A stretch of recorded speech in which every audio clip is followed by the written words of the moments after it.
I was too afraid to approach the source of mewling in my backyard alone.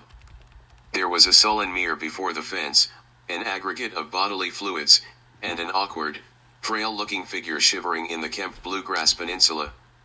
The opaque puddle reflected the moon, and a cool breeze disrupted its uniformity in slight ripples. Then, when I noticed a quadrupedal being passionately bounding over the spike-topped railing, the scene made me feel as if my own innards were draining. So, I snapped shut the basement's sliding glass door while shrieking my older brother's name. My red silk nightgown, that had varieties of irises contrasting the background, had started sticking to my skin. My brother, Darren, wore less extravagant attire during the night hours, usually nothing as he'd claimed was most comfortable. And shortly after my perilous beckoning he rushed to my aid wearing only a leather jacket and his hole-riddled jeans from the day prior. When Darren came into the basement he looked neither weary nor wary, his stride was confident, his composure casual, as if he was somehow already aware of and prepared for the ghastly occurrence outside. As he approached me, one of his eyebrows drooped. He anticipated an explanation for my terror. Then he glowered at me with questioning content, like my maniacal muttering fabricated no explanation for what I'd witnessed. The shifting of the creatures outside must have caught his attention. He cocked his head, and his build appeared to widen as if he was threatened, preparing to defend me and our property. Then his body relaxed. As he scouted the other happenings about, I noticed his eyes radiated concern and disgust. I stepped to Darren's side and peered through the glass. The deer was circling the fawn, licking its wound, making crooning sounds, and she didn't address the house whatsoever. That murky conglomeration of fluids had discolored her forelegs, and speckles from splashes reached up her sides and also up to along her neck. She stopped, lifted herself assiduously, and then looked directly at Darren and me. I tugged at the bottom of his jacket and peeked out from beside his elbows. I was still trembling when Darren drew open the door. I let go of him and immediately noticed the early spring chill, and my jacket was available, just a step away. Sliding into Darren's leather loafers, which were naturally roomy, I prepared to embark wherever my brother was headed. He stood at the doorway until I was wholly dressed. He's so considerate. Trying to steady my breathing, I grabbed Darren's arm, and he led me onto the concrete slab which we called our porch. I broke away once we approached the grass, slowing. I was unable to take my shaken gaze from what had been twitching before me. My brother neared the fawn and her mother, with cautious confidence, but my feet were rooted to the concrete. He was being watched as he approached. Nobody paid much regard to me yet. By her stance and expression, which I couldn't explain with certainty, she seemed rather calm with an aura of dear discontent. Darren showed the mother his palms. The fawn's whimpering became a raspy sob with occasional blood-curdling expulsions. Another breeze rolled through, the bluegrass bowed like flowing waves towards my brother and me. I looked into our vast garden, to my left, where the mama deer had galloped through. Now we knew for sure who'd been nibbling at our plants' tissues. But, anyway, when I witnessed the unesthetic pathway and several uprooted newly planted shrubs in our main source of sustenance, I was inspired to help if I could. To assist whomever, however, considering. I was still young and unassured of my physical capabilities. My brother did most of the labor-intensive work in the garden. I helped sometimes, mostly with harvesting, and then, that eerie night, I was encouraged to help create and sustain. Darren paced through the puddle, retaining a respectful bow, and a multicolored stain inevitably coated his bare feet. His stride slowed to a stop as he looked up to meet the deer's eyes. With his back straight, and an elbow resting on a knee, he held himself in obeisance. She impatiently harumphed, bent down, nuzzled the fawn, and retained eye contact with Darren.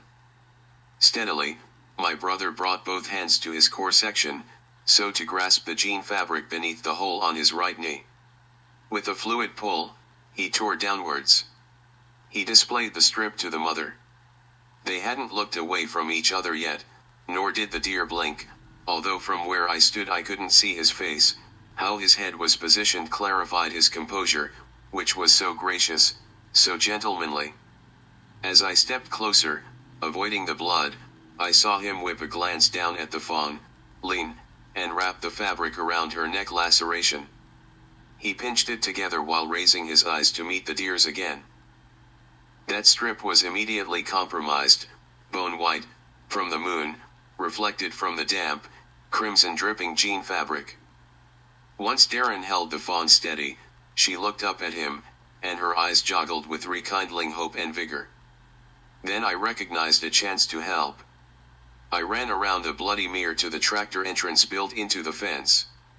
The chain-link barrier reached above the railing, and the bent and twisted metal had been filed to tips before we moved into our home 9 years ago. Unlatching the locking mechanism by pushing a horseshoe up to a vertical position, I pulled open the leftmost batwing gateway section. Looking back, I watched Darren scoop her into his arms and cradle her like an infant. He continued putting pressure on the cloth while placing her chin on his shoulder, so then she could see me.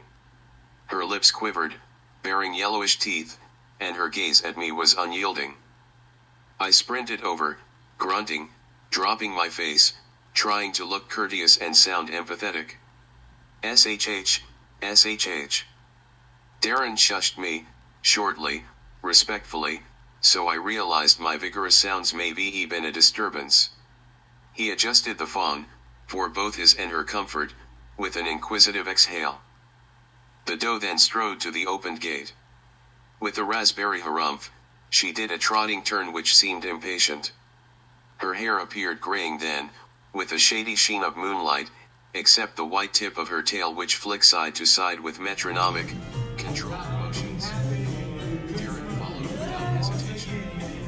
I was close behind him, adjusting my jacket tighter around me. I never buttoned it up, for I found more comfort in how tightly it was wrapped around me than the warmth it brought. I kept looking up at the back of my brother's head, concurrently meeting the fawn's attention.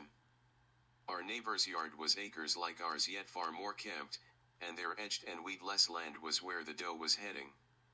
They had landscapers who came weekly. Darren wouldn't budget for that, he'd rather do everything he can. He's always tried to maximize how independent, perseverant, and satisfied he feels about himself. There's this fancy place that their kids used to climb on rotting near our side of their yard.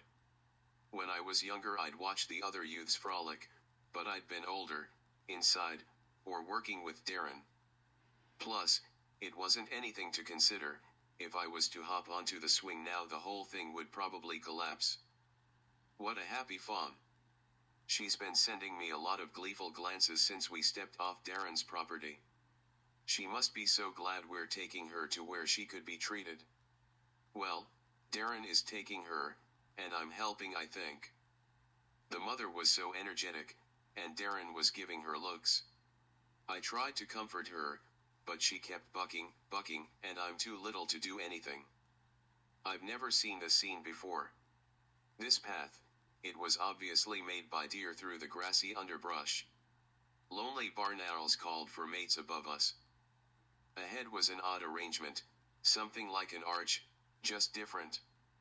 The archway was a gate, made of bent vines, and at its peak was a circle with the stems inside arranged like a disproportioned sketch of a bucking buck. Well, that's what it seemed like. Darren and the fawn passed through with the mother deer following close behind. I tried to come along, but when I was through I couldn't find them. I'm still waiting, and the garden isn't as fruitful as it used to be.